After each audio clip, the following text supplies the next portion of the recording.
जय श्री राधा रानी सरकार की, जय श्री कृष्ण भगवान की, जय श्री लक्ष्मी नारायण जी भगवान की, जय पुरुषोत्तम मास महत्यम की, जय सदगुरुदेव श्री बंसी वाले महाराज की।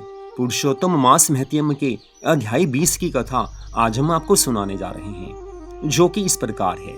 श्री सूत जी महाराज शौनक आदि सब ऋषियों से आगे की कथा का वर्णन करते हुए कहने लगे हैं कि हे ऋषियों, देवऋषि नारद जी श्री नारायण भगवान के श्री मुख से राजा दृढ़ धनवा की इस कथा को सुनकर आगे की कथा सुनाने के लिए प्रार्थना करने लगे हैं। देवऋषि नारद जी ने कहा कि हे भगवान, हे प्रभु, राजा दृढ़ धनवा ने महर्षि वाल्मीकि जी से कौन सा प्रश्न किया, कृपया करके मुझे विस्तार पूर्वक बताइए।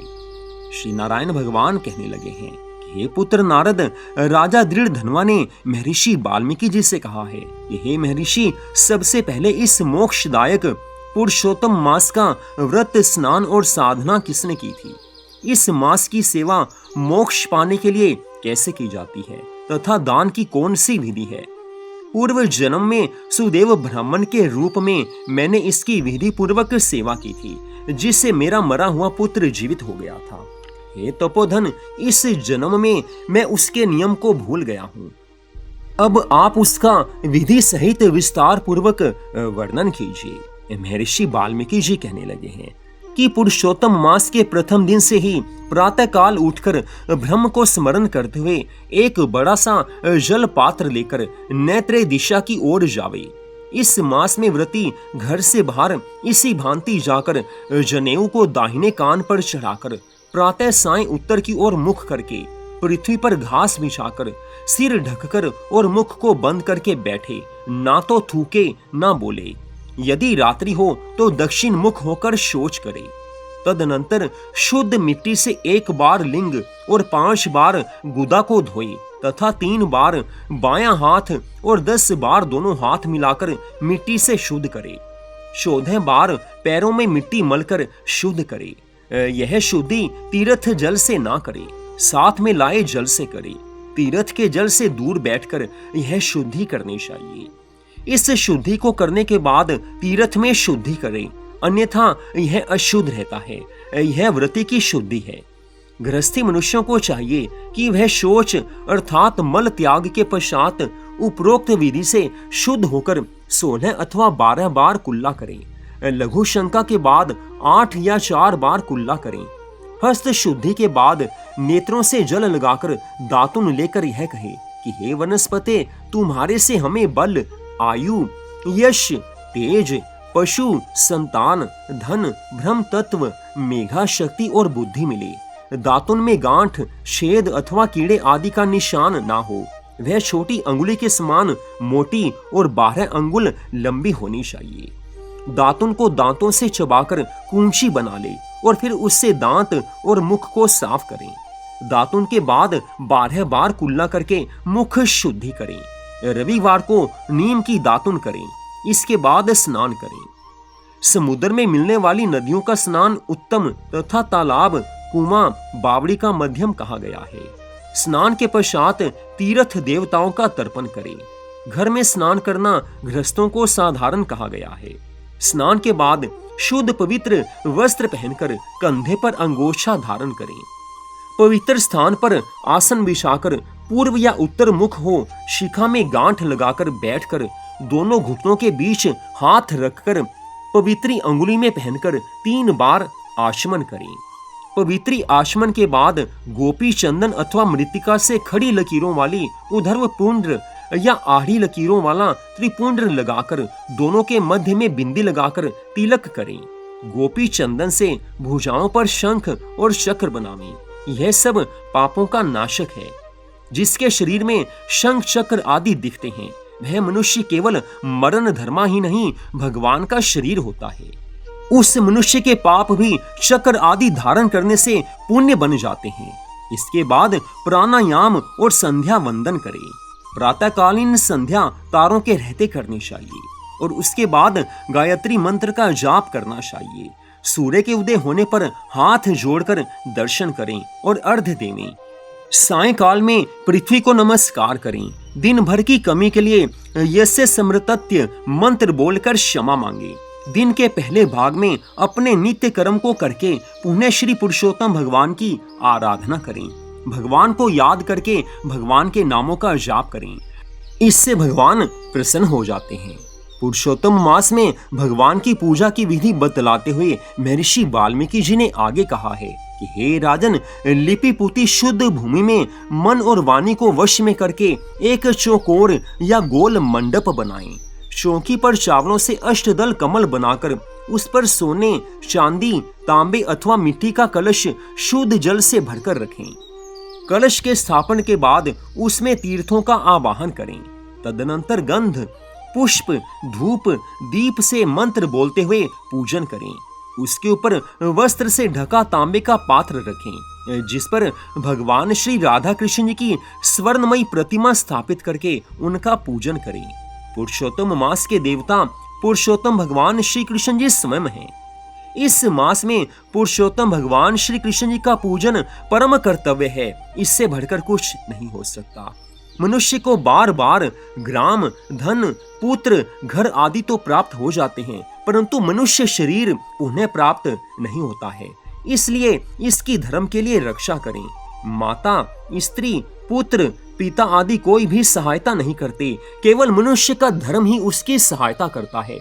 पर लोक में और इस लोक में धर्म ही मनुष्य के काम आता है। इस कारण धर्म का आचरण अवश्य करना चाहिए। हे राजन, बुढ़ापा सिंहनी के समान मनुष्य को डराता है। रोग और व्याधि पूर्व शत्रु हैं। आयु फूटे बर्तन में पानी के सदृश प्रतिदिन धीरे धीरे कम होती रहती है और यह लक्ष्मी लहर के समान चंचल है। यौवन फूल सदृश मुरझाने वाला है। संसारिक सुख स्वप्न के समान मिथ्या हैं। इस प्रकार धन, ऐश्वर्य, मान और संसारिक सुख सब के सब चलायमान हैं। सब के सब एक ना एक दिन नष्ट हो ही जाएंगे। कुछ साथ नहीं रहता है और कुछ साथ नहीं जाता है। अतः इनसे वैराग्य प्राप्त करके धर्म कर्मों में अपने मन को लगाना चाहिए। जिस समय धन, मन तथा दान लेने वाला योग्य पात्र मिल जावे, तब मनुष्य को दान देने में देरी नहीं करनी चाहिए। इसी में बुद्धिमानी है। बहुत अधिक धन से तो होने वाले अनेकों धर्म हैं, किंतु पुरुषोत्तम मास में किया थोड़ा सा भी धर्म महान फल देने वाला हो जाता है।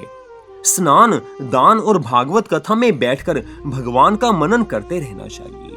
पुरुषोत्तम मास में जो मनुष्य श्रीमद् भागवत महापुराण की कथा का श्रवण करता है या उसका पाठ करता है, उसे भगवान की अनंत कृपा मिल जाती है।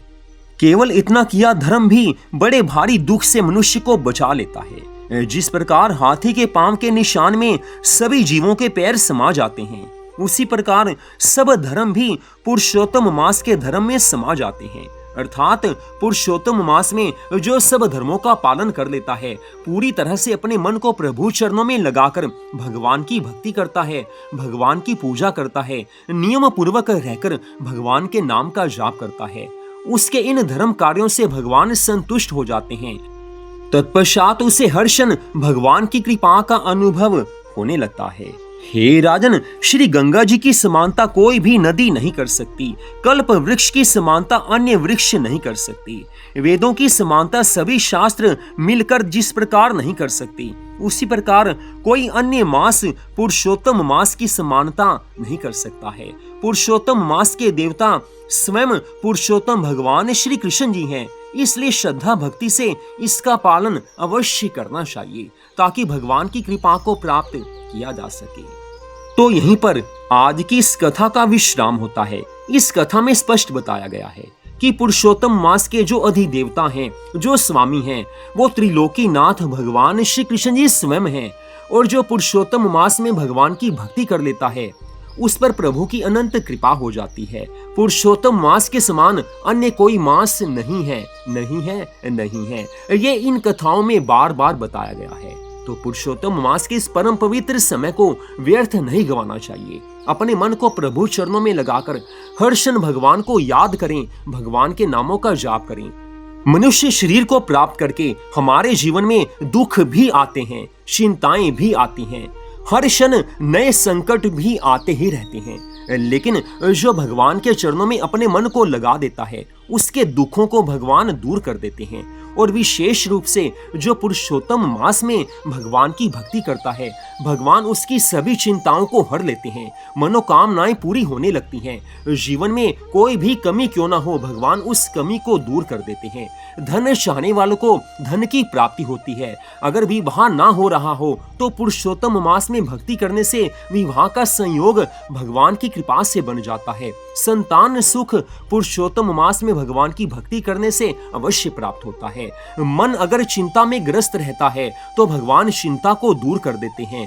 अगर मन प्रभु चरणों में नहीं लगता तो पुरुषोत्तम मास में भक्ति करने से मन अपने आप प्रभु चरणों में लग जाता है। सारांश यही है कि हमारे मन में कोई भी मनोकामना क्यों ना हो, पुरुषोत्तम मास में भक्ति करने से हमारी वो इच्छा, हमारी वो मनोकामना भगवान की कृपा से पूर्ण हो जाती है। लेकिन हमें पूरी श्रद्धा भावना से पुरुषोत्तम मास में भगवान की भक्ति अवश्य करनी चाहिए।